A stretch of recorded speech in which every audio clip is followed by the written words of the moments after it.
Hello student, this is Ashutosh Singh. I welcome you all on just maths easy. तो students, आज हम लोग पहुंच चुके हैं अपने जो 2D ज्योमेट्री के जेई मेन के प्रीवियस ईयर के क्वेश्चन सॉल्यूशन सीरीज चल रहे हैं, उसमें आज हम लोग पहुंच चुके हैं 2D ज्योमेट्री के मीन्स कोऑर्डिनेट ज्योमेट्री के क्वेश्चन नंबर 9 पे। क्वेश्चन नंबर 1 से लेकर 8 तक हम लोगों ने डिस्कस कर लिया है पहले के 8 वीडियो में। मीन्स हर वीडियो में हम लोग एक क्लास में एक ही सवाल कर रहे हैं। ठीक है, इससे क्या हो रहा है, हमारा वीडियो भी छोटा हो रहा है और आपको टॉपिक वाइज नहीं, ऐसा कह सकते हैं क्वेश्चन वाइज आपको वीडियो आपको मिल रहा है। ठीक है, तो आज से क्लास में जैसा कि आप जानते हैं कि एक ही क्वेश्चन करने वाले हैं, क्वेश्चन नंबर 9 के लिए ये वीडियो हमारा डेडिकेटेड है। तो देखिए, ये क्वेश्चन AIEEE 2005 में आया हुआ है। तो जो बच्चे नहीं जानते हैं AIEEE क्या होता है, तो मैं उन्हें बता दूं कि जो बच्चे आप अभी जेई मेन के नाम से जानते हैं ना, उसी के 2012 तक 2013 से AIEEE का नाम चेंज होकर जेई मेन हो गया है। तब तक इसे हम कहते थे AIEEE means all India engineering entrance examination. Okay, अब देखो ये जो सवाल है ना, आपको सर बहुत पुराना सवाल है। तो स्टूडेंट्स, ऐसा सवाल 2019 में भी आया है जो मैंने पहले के वीडियोस में डिस्कस कर चुके हैं। ठीक है, तो देखिए ये सेम सवाल, मतलब कुछ न्यूमेरिकल वैल्यू चेंज रहा होगा, है ना, न्यूमेरिकल वैल्यू चेंज रहा होगा। ऐसा सवाल हमारा 2019 जेई मेन में भी आया हुआ है। तो देखो क्या है इस क्वेश्चन में, देखो क्या लिखा हुआ है, एक ट्रायंगल है। ठीक है, क्या है, एक ट्रायंगल है। अब उसमें ना, अच्छा ट्रायंगल का जानते हो क्या पूछ रहा है, इसमें सेंट्रॉइड पूछ रहा है। ठीक है, लिखा हुआ है then the centroid of this triangle. ठीक है, तो देखो इस सवाल से हमारा सेंट्रॉइड एक बार फिर से रिवाइज हो जाएगा। तो जैसे ट्रायंगल का ना 3 वर्टेक्स होता है, मालूम है ये हमें, है ना। तो दिया हुआ है इफ अ वर्टेक्स, कोई एक वर्टेक्स देखो दिया हुआ है, मान लो कोई एक वर्टेक्स है 1,1, ए को मान लो, तुम BC को भी किसी को एक को मान सकते थे, मैं ए को मान लिया। ठीक है, उसके बाद दिया हुआ है and the mid points of the 2 sides.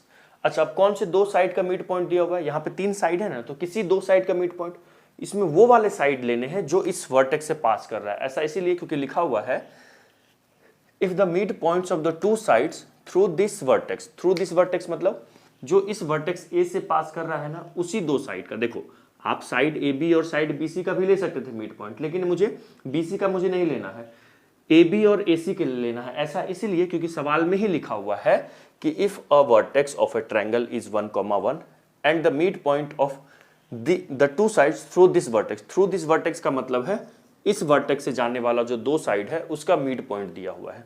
ठीक है, तो क्या पूछ रहा है, सेंट्रॉइड ऑफ दिस ट्रायंगल। देखो कितना इजी सवाल था। तो इस वर्टेक्स से जाने वाला AB है, तो इसका एक मिड पॉइंट मान लो, चलो P मान लो, इसको मान लो तुम क्या मान लो 1,2 मान लो, इसको Q मान लो, चलो इसको क्या मान लेते हैं 3,2 मान लेते हैं। ठीक है, अब सुनो, अब अपने को क्या करना है ना, इसका क्या निकालना है, सेंट्रॉइड निकालना है। तो देखो सेंट्रॉइड निकालने के लिए मुझे क्या पता होना चाहिए, B और C पता होना चाहिए। मान लो B का कोऑर्डिनेट मान लो x2 y2 है, ठीक है, और C का कोऑर्डिनेट मान लो x3 y3 है। ठीक है, अब सुनिए मैं आपको सेंट्रॉइड का कंसेप्ट रिवाइज करवाता हूँ। मान लीजिए यही ट्रायंगल अगर मान लो A का वर्टेक्स होता है x1 y1, है ना, और जो G होता है ना वही सेंट्रॉइड होता है। ठीक है, अल्फा कॉमा बीटा। सेंट्रॉइड होता क्या है, मीडियन का पॉइंट ऑफ इंटरसेक्शन। जैसे मान लो कि मैं एक मीडियन बनाऊं, है ना, जैसे मान लो मैं एक, चलो इसको मिटाता हूँ, है ना। मीडियन क्या होता है बच्चे, वर्टेक्स से चलने वाला जो अपोजिट साइड को बाइसेक्ट करे। जैसे ये और ये इक्वल हो गया, है ना, B से चला AC को बाइसेक्ट कर दिए, ये और ये इक्वल हो गया, है ना, और मान लो यहाँ से C से चला, ठीक है, और इसको बाइसेक्ट किया, तो देखिए ये मिड पॉइंट है तो यहाँ पे आएगा, जरूर आएगा। ठीक है, तो ये जो मिड पॉइंट, अब वर्टेक्स से चलने वाला लाइन जो अपोजिट साइड को बाइसेक्ट करे उसको मीडियन कहते हैं। और मीडियन यहाँ पे 3 वर्टेक्स हैं, तो 3 साइड भी, तो 3 वर्टेक्स है तो 3 मीडियन बनेगा। तो इन मीडियंस के पॉइंट ऑफ इंटरसेक्शन को क्या कहते हैं, सेंट्रॉइड बोलते हैं। आई बात समझ में, इसको क्या कहते हैं, सेंट्रॉइड। और मान लो सेंट्रॉइड का कोऑर्डिनेट, चलो मान लेते हैं मैं अल्फा कोमा बीटा मान लेता हूँ। ठीक है, ग्रीन से मानता हूँ। ठीक है, देखिए सेंट्रॉइड को क्या मान लो, ये जो है ना सेंट्रॉइड है हमारा, ठीक है, G, इसका कोऑर्डिनेट आप मान लो अल्फा कॉमा बीटा मान लो। आई बात समझ में, अल्फा कॉमा क्या है, बीटा है। अब सुनना, ये अल्फा और बीटा का कोऑर्डिनेट देखो कैसे निकालते हैं। ये जो अल्फा होता है ना, अल्फा क्या है, सेंट्रॉइड का एक्स कोऑर्डिनेट है, तो ये वर्टेक्स के एक्स कोऑर्डिनेट का एवरेज होता है। एवरेज कहने का मतलब है वर्टेक्स के एक्स कोऑर्डिनेट को ऐड कर दो बच्चे, ठीक है, वर्टेक्स के एक्स कोऑर्डिनेट को क्या कर दो, ऐड कर दो, और 3 से डिवाइड कर दो। ठीक है, उसी तरह बीटा क्या होगा, ऑब्वियसली आप सही पकड़े हैं, क्या पकड़े हैं, सही पकड़े हैं। बीटा क्या होगा, वर्टेक्स के वाई कोऑर्डिनेट को जोड़ दो, वर्टेक्स के वाई कोऑर्डिनेट को ऐड कर दो, और क्या कर दो, उसको 3 से डिवाइड कर दो, बोलो ऐसे ही निकालते हैं ना सेंट्रॉइड। तो अब बताओ इस फॉर्मूला में मुझे x1 का वैल्यू तो 1 है और y1 का वैल्यू भी 1 है, मुझे क्या बचा है x2 y2 और x3 y3 फाइंड करना है। तो देखो कैसे फाइंड करेंगे, मिड पॉइंट का कंसेप्ट लगा के। ठीक है, मिड पॉइंट का कंसेप्ट क्या कहता है, मैं एक बार वो भी आपको रिवाइज करवा देता हूँ। मिड पॉइंट का कंसेप्ट क्या कहता है कि जैसे मान लीजिए कि लेट से ये कोई पॉइंट मान लो r मान लो, ठीक है, इसका कोऑर्डिनेट आप मान लो x1 y1, ठीक है, और ये वाला x1 y1 मत समझना है ना, यहाँ से ये मान लो s है, ये x2 y2 है, ठीक है, और ये मान लो कोई पॉइंट क्या मान लें, w मान लो, है ना, w क्या होता है उल्टा m, है ना, w मान लो, इसका कोऑर्डिनेट मान लो x, y है ना। तो अगर w मिड पॉइंट है ना, तो जो x का कोऑर्डिनेट होगा ना वो इन दोनों के x कोऑर्डिनेट को जोड़ के 2 से डिवाइड, y कोऑर्डिनेट क्या होगा y1 प्लस y2 बटे 2, ठीक है, यही होता है मिड पॉइंट थ्योरम। तो इसी को लगा के हम लोग पहले क्या करेंगे बच्चे, x2 y2 लगा निकाल लेंगे, x3 y3 लगा लेंगे। कौन सा कंसेप्ट लगा के, ये वाला कंसेप्ट लगाए, कहाँ पे, साइड ए बी के लिए और साइड ए सी के लिए। अब जैसे ही मुझे बी और सी का कोऑर्डिनेट पता चल जाएगा, अपना अल्फा बीटा आ जाएगा, मतलब सेंट्रोइड का कोऑर्डिनेट आ जाएगा। आई बात समझ में। तो देखो सिंपल, देखिए तो यहाँ से चलो लगाओ, बताओ ए बी, बताइए पी क्या है, पी जो है देखो, पी जो है, पी क्या है -1, 2 इज मिड पॉइंट ऑफ किसका, मिड पॉइंट ऑफ ए बोले तो 1, 1 एंड बी बोले तो x2 y2, बोलो हाँ या ना, है। तो अगर ये मिड पॉइंट है तो हम कह सकते हैं सो P का जो x कोऑर्डिनेट है वो इन दोनों पॉइंट के मतलब A और B के x कोऑर्डिनेट को जोड़ दो और 2 से डिवाइड कर दो। तो यहाँ से क्या आ जाएगा बताइए, ये हो जाएगा -2, 2 इधर आएगा तो होगा ना, और ये क्या होगा 1 प्लस x2, तो यहाँ से x2 का वैल्यू हो जाएगा -2 -1 बोले तो -3, x2 का वैल्यू कितना आ गया, x2 का वैल्यू आ गया -3। आई बात समझ में। उसी तरह यहाँ आ जाइए, बोलिए यहाँ पे क्या करेंगे देखो यहाँ पे Q किसका मिड पॉइंट है। सिमिलरली अगर मैं बात करूँ Q is mid point of what, यहाँ पे Q जो है वो क्या है, Q का कोऑर्डिनेट क्या है 3, 2, ये किसका मिड पॉइंट है 3, 2 बच्चे किसका मिड पॉइंट है, बताओ किसका मिड पॉइंट है, ये मिड पॉइंट ऑफ मैं क्या कह सकता हूँ A एंड C। तो जल्दी से A और C में लगाओ मिड पॉइंट का कंसेप्ट। तो 1, नहीं 1 प्लस x3 अपॉन 2 किसके बराबर होगा, 3 के बराबर होगा। तो यहाँ से x3 का वैल्यू जो हो जाएगा 6 - 1 बोले तो 5। उसी तरह y1 क्या है 1 है, तो 1 प्लस y3 अपॉन 2 किसके बराबर होगा 2 के।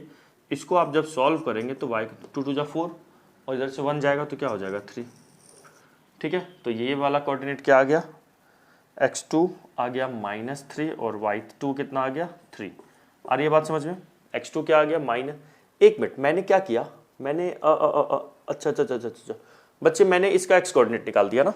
हाँ रुको, ये भी निकला नहीं, ये फाइंड हुआ है ना, ये फाइंड हुआ है ना, ये c का x कोऑर्डिनेट फाइंड हुआ है ना, q इज द मिड। अभी इसका y कोऑर्डिनेट कहाँ फाइंड किया है, नहीं किया ना, अभी ये ऐड कर देंगे 1 plus x3 upon 2 equal to 3 2 जा 6 5 और x3 आ गया 5, y3 आ गया y2, ये आ गया 5 और ये क्या आ गया 3। ये तो फाइंड ही नहीं किया है, ये कहाँ किया फाइंड, ये कहाँ किया, y2 तो फाइंड ही नहीं हुआ है अभी, x3 y3 फाइंड हुआ है, ठीक है। इसको लिखो फिर y3 फाइंड कर देंगे, लिख लीजिए वीडियो को पॉज करके, मैं इसको रफ कर रहा हूँ है ना। y3 फाइंड करते हैं, तो y3 फाइंड करने के लिए क्या करेंगे स्टूडेंट बताओ, जल्दी बताओ। सिंपल सर इसमें इसी में मिड पॉइंट थ्योरम लगाएंगे ना। तो यहाँ पे क्या होगा 1 प्लस y3 फाइंड नहीं करने के लिए y2 फाइंड करने के लिए, मैं y3 बोल रहा था क्या y2, 1 प्लस y2 अपॉन 2 किसके बराबर होगा दोस्तों 2। तो यहाँ से y2 हो गया 4 - 1, y2 का वैल्यू कितना आ गया 3। तो यहाँ पे आप 3 रख दीजिए, बोलिए कुछ भी समझ में आया या गया। 1 plus y2 upon 2 equal to 2, चलिए आ गया। अब लगा दो, अब सेंट्रोइड का कंसेप्ट लगा देते हैं ना। अब सेंट्रोइड का ये वाला कंसेप्ट लगा, ये लिख लीजिए, मैं रफ कर रहा हूँ मैं, है ना। चलिए सेंट्रोइड का कंसेप्ट लगाइए यहाँ पे। तो अल्फा क्या हो जाएगा, अब हम निकाल रहे हैं बच्चा क्या, सेंट्रोइड। अब क्या निकाल रहे हैं, सेंट्रोइड निकाल रहे हैं, है ना, जी निकाल रहे हैं। जी बोले तो अल्फा कॉमा बीटा। तो जल्दी से बताओ अल्फा क्या हो जाएगा। अल्फा तीनों वर्टेक्स के एक्स कोऑर्डिनेट को जोड़ो, 1 प्लस क्या होगा -3 प्लस यहाँ का एक्स कोऑर्डिनेट क्या है 5 अपॉन क्या करेंगे बच्चे 3 कर देंगे, है ना 3। तो ये हो जाएगा 5 1 6, 6 में से 3 माइनस करेंगे तो ये हो गया 3 अपॉन 3 हो गया क्या 1। ठीक है, बीटा बताओ कितना होगा। बीटा में क्या करेंगे, तीनों के वाई कोऑर्डिनेट को जोड़ दो तो 1 प्लस 3 अपॉन 2, 1 प्लस 3 7 4 4 प्लस 3 7 7/2। ठीक है, सेंट्रोइड क्या आ गया, तो जो जी है, जी बोले तो सेंट्रोइड उसका कोऑर्डिनेट क्या आ गया 1,7/2। देखो तो ऑप्शन है 1,7/2 या 3, अरे अरे यहाँ 3 होगा ना, 3 होगा ना, 1 3 3 3 3 3 है ना, मैंने ऑप्शन देख रहा हूँ मैं, देखो मिस्टेक हो रहा था, सिली मिस्टेक है ना, 1,7/3। जरा ढूंढो 1,7/3। देखिए ए गलत, बी गलत, सी गलत और D for daily is the correct answer 1,7/3। तो इस क्वेश्चन का आंसर क्या हो गया डी। आया है जेई मेन या AI-EEE 2005 में कह सकते हैं, लेकिन ऐसा ही सवाल 2019 जेई मेन में भी आ चुका है। ठीक है, तो क्वेश्चन नंबर 9 हम लोगों ने कर लिया। नाउ नेक्स्ट वीडियो में करेंगे क्वेश्चन नंबर 10। ओके, मिलते हैं नेक्स्ट वीडियो में क्वेश्चन नंबर 10 के साथ। तब तक के लिए bye, have a nice day, जय हिंद।